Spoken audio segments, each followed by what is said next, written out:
Praise the Lord, everyone. Today is November 30, 2024, as I share my video journal for today. For today, we are talking about 3 ways to avoid distractions.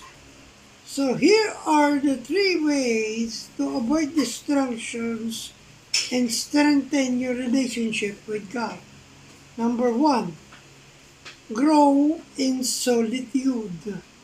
In Luke chapter 5 verse 15, for the Bible said, "But so much the more went there a fame abroad of him, and great multitudes come together to hear and to be healed by him of their infirmities." Amen. Jesus often withdrew from the crowds to spend time with God. Follow his example by creating intentional time for prayer and Bible study. Start small, set daily alarms for prayer, go on weekly prayer walks, pair you Bible time with habits you enjoy like coffee or journaling. Join or start a Bible study group. The key is consistency and disconnecting from distractions option. Number 2, grace in sacrifice. In Luke calls believers to deny themselves and carry their cross daily.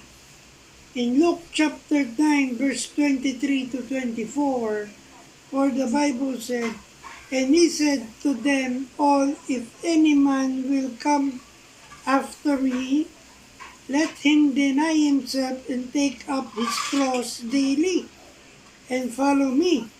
Verse 24, "For whatsoever will save his life shall lose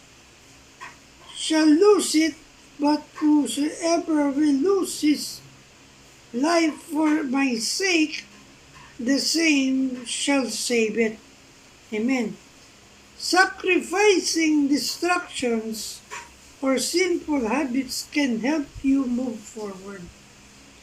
Consider limiting or deleting social media and games, giving up activities consuming too much of your time, ending relationships that hinder your faith. Ask God what you should let go of.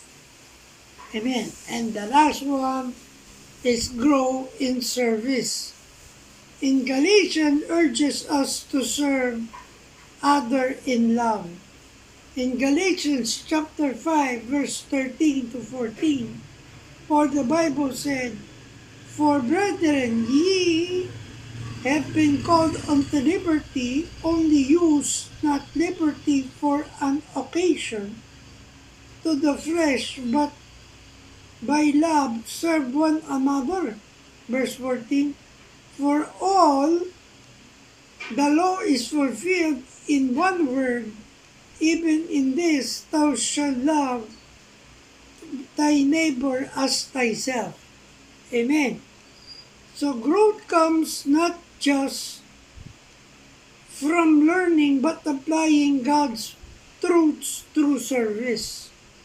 Servicing not only helps others, but also strengthens our faith as you live out God's teachings. Amen. So here are the 3 ways for the distractions, to avoid these distractions. So I hope I have inspired you with this video journal of mine.